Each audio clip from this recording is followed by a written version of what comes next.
अब पढ़ेंगे साम्य स्थिरांक, ठीक है, जो अपने पहले नेट समय में प्राप्त की थी डेनियल सेल के लिए। अब अपन साम्य स्थिरांक याद करते हैं। देखिएगा साम्य स्थिरांक क्या है ना।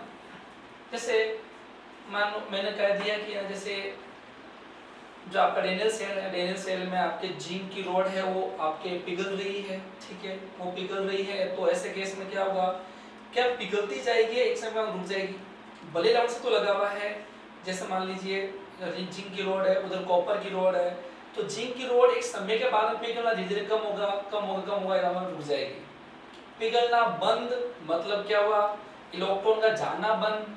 इलेक्ट्रॉन का जाना मतलब वो क्षण नेगेटिव नहीं होगी, क्षण नेगेटिव नहीं होगी तो उस वेले जो कॉपर आयन यहाँ जमा नहीं होंगे।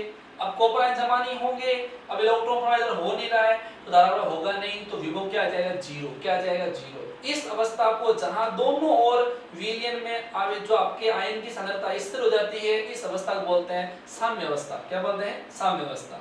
देखिए बात करते हैं, देखिएगा तो साम्य की अवस्था में क्या होगा, इस सेल का सेल वो जीरो हो जाएगा, ठीक है।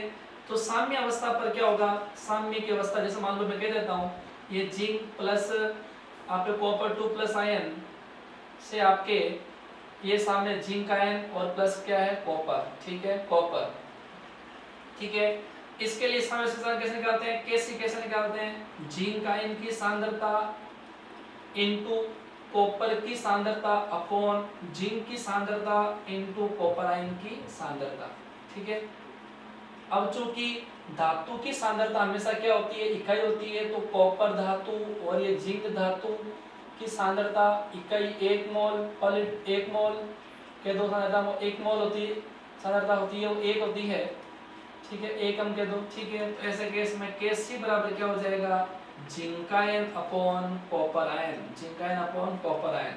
तो zinc ion upon copper ion को मैं कैसे कह सकता हूं, तो इस समीकरण में कैसे लिखूंगा, Kc ई सेल बराबर क्या होगा, ई नॉट सेल माइनस में आपके 2.303 आपके RT upon NF log 10 base में Kc, ठीक है।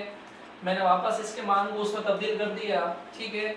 अब देखिए ये मान जो है वो क्या होगा, उस साम्य अवस्था पर कुल साम्य अवस्था पर क्या होगा, जो सेल का विभव है ई सेल है वो क्या होगा, जीरो हो जाएगा, तो ये पूरा इधर आ जाएगा। तो ऐसे केस में क्या होगा, ई नॉट सेल बराबर क्या हो जाएगा, आपका हो जाएगा 2.303 आपके RT upon NF log 10 base में Kc, ठीक है। अब देखो इसको पूरा इधर भेज देंगे तो ऐसे केस में क्या हो जाएगा, आपका हो जाएगा NF E नॉट सेल बराबर 2.303 RT log 10 बेस में Kc, ठीक है। तो ऐसे केस में देखिएगा यहाँ पर मैं दोनों पक्षों को माइनस से गुणा कर लेता हूँ, दोनों पक्षों को माइनस से गुणा करने पर क्या होगा, ऐसे केस में हो जाएगा आपका माइनस NF ई सेल बराबर क्या होगा, माइनस में 2.303 RT log 10 बेस में Kc।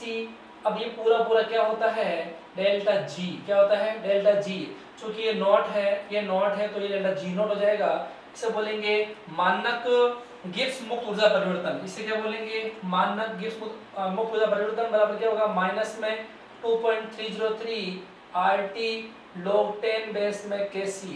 ये आपके हो गया आपका गिब्स मुक्त ऊर्जा परिवर्तन का साम्य स्थिरांक संबंध, इस प्रकार अपन डिराइव कर सकते हैं, ठीक है। एक बार वापस देखिए, डेल्टा G नॉट बराबर माइनस में 2.303 RT log 10 बेस में Kc। कई बार ऐसा लिखा मिलता है कि इसको हम ऐसा भी लिख सकते हैं जो आप पे लिखा हुआ है, डेल्टा G नॉट बराबर क्या है, माइनस में 2.303 RT log 10 बेस में Kc, ठीक है। इसको अपन ऐसा भी लिख सकते हैं कि या कहूं तो मैं डेल्टा G नॉट बराबर माइनस में, इसको मैं इस बेस में ई बेस में लेके जाऊं तो ऐसे केस में क्या होगा, RT log ई बेस के दो ln के दो log ln Kc,